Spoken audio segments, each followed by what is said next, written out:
Hello everyone, আমি অঙ্কিতা। আজ আমি তোমাদের সাথে আলোচনা করব 2024-এ জানুয়ারি মাসে রাজ্য দপ্তরের তরফ থেকে নিয়োগ হওয়া দমকল অফিসে বা দমকল দপ্তরে চাকরি প্রার্থীদের জব আপডেট নিয়ে।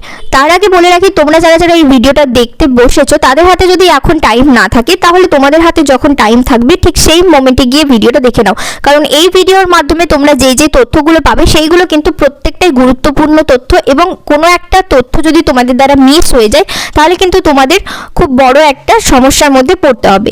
আর তার সাথে বলে রাখি, তোমরা এই ভিডিওর মাধ্যমে কি কি জিনিস জানতে পারবে এই ফায়ার অপারেটরের যে পোস্টটা আছে সেটার মাধ্যমে। এখানে তোমরা যেটা জানতে পারবে সেটা হচ্ছে চাকরিটা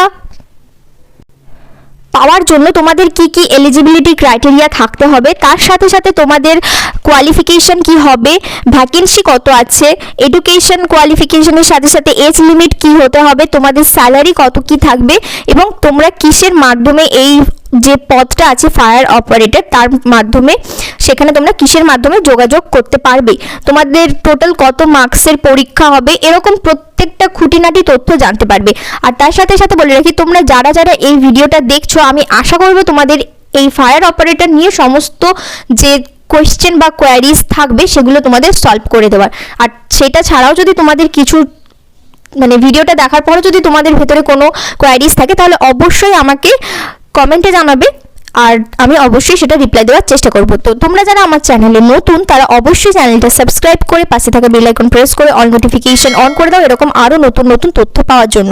আজকে এবারে চলো ভিডিওটা শুরু করা যাক। তো আজকে যে জব আপডেটটা আছে সেটা 2024-এর জানুয়ারি মাসে নতুন একটা জব আপডেট, এবং জব আপডেটটার যে পোস্ট আছে সেটা হচ্ছে ফায়ার অপারেটর, অর্থাৎ দমকল দপ্তরে প্রার্থী নিয়োগ করা হচ্ছে।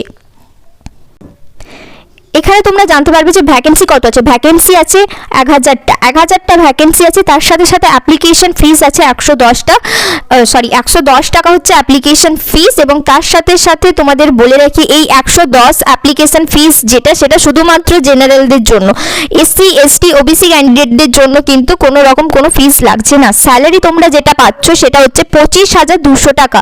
তার সাথে সাথে তোমরা গ্রেডের ওপর ডিপেন্ড করে তোমাদের স্যালারিটা বাড়বে, অর্থাৎ 25,000 কিন্তু তোমরা ফিক্সড স্যালারি পাচ্ছ। এবার বলি এজ লিমিট কত হতে হবে তোমাদের। এখানে যারা জেনারেল ক্যান্ডিডেট আছো তাদের জন্য এজ লিমিট হতে হবে 18 থেকে 27 বছর, এসসি এসটিদের জন্য 18 থেকে 32 বছর, এবং ওবিসি ক্যান্ডিডেট যারা 2024 রাজ্যের ফায়ার অপারেটর পদের জন্য তোমরা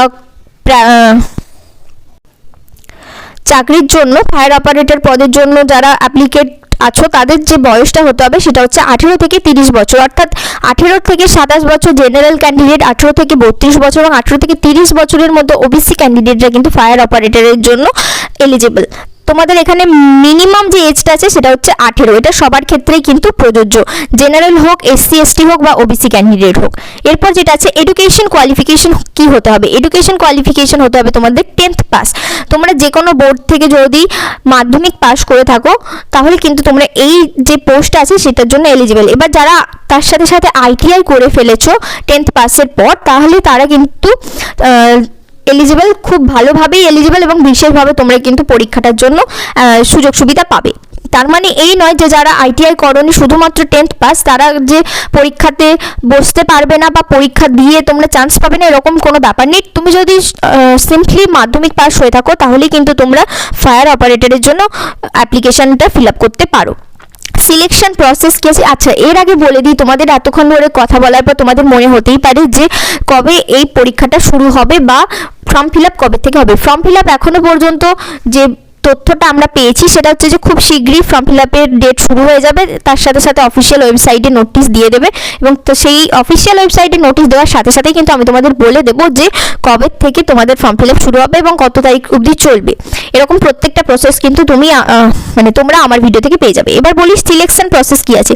তোমাদের এখানে 4টে রাউন্ডের মাধ্যমে সিলেক্ট হতে হবে। প্রথমে আছে রিটিন টেস্ট, তারপর আছে ফিজিক্যাল মেজারমেন্ট এবং এন্ডুরেন্স টেস্ট, যেটা এই ফিজিক্যাল মেজারমেন্ট টেস্ট আর এন্ডুরেন্স টেস্টটা একটু টাফ, আর লাস্ট যেটা আছে সেটা হচ্ছে interview.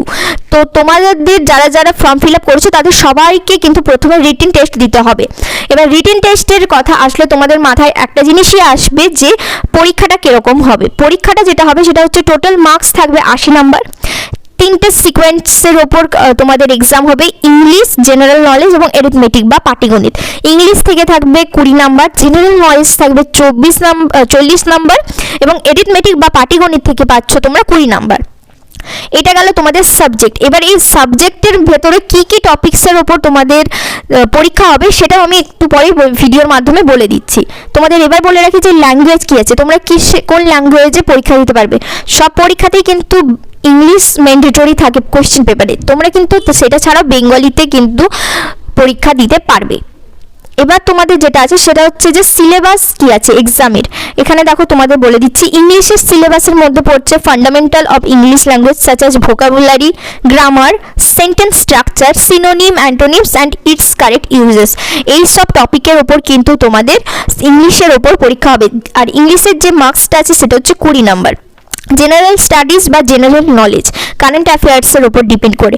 Matters of everyday observation including everyday science, current events and problems, আমি এক্ষুনি যেটা বললাম কারেন্ট অ্যাফেয়ার্স সেগুলো, with special reference to India and elementary knowledge of Indian history and Indian geography, অর্থাৎ পুরনো মানে ইতিহাস এবং ভূগোলের ওপর কিন্তু পরীক্ষা হবে। এরিথমেটিক থেকে কি আছে দেখে নাও। এরিথমেটিক থেকে আছে সেটা হচ্ছে এই যে এরিথমেটিকের মধ্যে অনেক কিছুই পড়ছে, profit and loss, ratio and proportion, percentage, simple interest, area of rectangles and squares, time distance. মানে তোমাদের যেটা সেটা হচ্ছে যে তোমরা যেহেতু 10th পাসের বেসিসে তোমাদের পরীক্ষাটা নেওয়া হবে বা তোমরা জয়েন করবে, তাই ক্লাস 10-এর যেরকম পাটিগণিতের প্রশ্ন হওয়া উচিত, ক্লাস 10 অবধি মানে 5 to 10 অবধি যেরকম প্রশ্ন হওয়া উচিত, সেই সব টপিকের ওপরই কিন্তু পাটিগণিত থেকে তোমাদের কোয়েশ্চেন আসবে। এটা গেল। এবার তোমাদের কোয়ালিফিকেশন কি হতে হবে, আমি তোমাদের একটু আগেই বললাম যে অবশ্যই তোমাদের ক্লাস 10 পাস হতে হবে, মাস্ট হ্যাভ পাসড মাধ্যমিক examination or its equivalent from any government recognized board or institution, must have physical measurement test and mentioned below। এবার তোমাদের যে ফিজিক্যাল টেস্ট আছে সেটা বলে দিই। ফিজিক্যাল টেস্ট হচ্ছে ক্যাটাগরি বেসিসে হবে, হাইট অ্যান্ড চেস্টের উপর ডিপেন্ড করে। হাইট হতে হবে তোমাদের 5.6 ইঞ্চেস অথবা 167.6 সেমি। এটা গেল। এবার চেস্ট হতে হবে 32 অথবা 81.3 বা 81.3 centimetre with expansions of 2 or 5 সেমি, অর্থাৎ তোমাদের বুকটা মানে ছাতিটা ফুলিয়ে 5 সেমি পর্যন্ত নিয়ে যেতে হবে। এটা গেল যে হিল ট্রাইবার্সদের বাদ দিয়ে। এবার আছে যেটা ক্যান্ডিডেটস অফ গোরাক্স, যেগুলো গাড়োয়ালিস, রাজবংশী এবং আদার যে পার্বত্য এলাকা থেকে যে ক্যান্ডিডেটগুলো আছে হিল ট্রাইবালসের, তাদের হতে হবে 160 সেমি হাইট এবং চেস্ট হতে হবে 81.3। ওই চেস্টটা একই আছে, শুধু হাইটের একটু ডিফারেন্স হচ্ছে। হাইট হচ্ছে যারা হিল ট্রাইবালসের মধ্যে নেই তাদের হতে হবে 167.6, আর যারা হাইট যাদের ওই গোরাক্সের মধ্যে পড়ছে তাদের হতে হবে 160 সেমি। তো এই ছিল আজকের ছোট্ট একটা আপডেট ফায়ার অপারেটর নিয়ে। আশা করছি তোমরা এই ভিডিওটার মাধ্যমে সমস্ত কিছু বুঝতে পেরেছো। যদি অসুবিধে থাকে তাহলে অবশ্যই কমেন্ট করে জানাবে। আর তার সাথে সাথে তোমাদের যদি ভিডিওটা ভালো লেগে থাকে তাহলে অবশ্যই ভিডিওটাতে লাইক দিয়ে চ্যানেলটা সাবস্ক্রাইব করে পাশে থাকা বেল আইকন প্রেস করে অল নোটিফিকেশন অন করে দাও, এরকম আরও নতুন নতুন তথ্য পাওয়ার জন্য। দেখা হচ্ছে তোমাদের সাথে খুব শীঘ্রই নেক্সট একটা ভিডিওতে।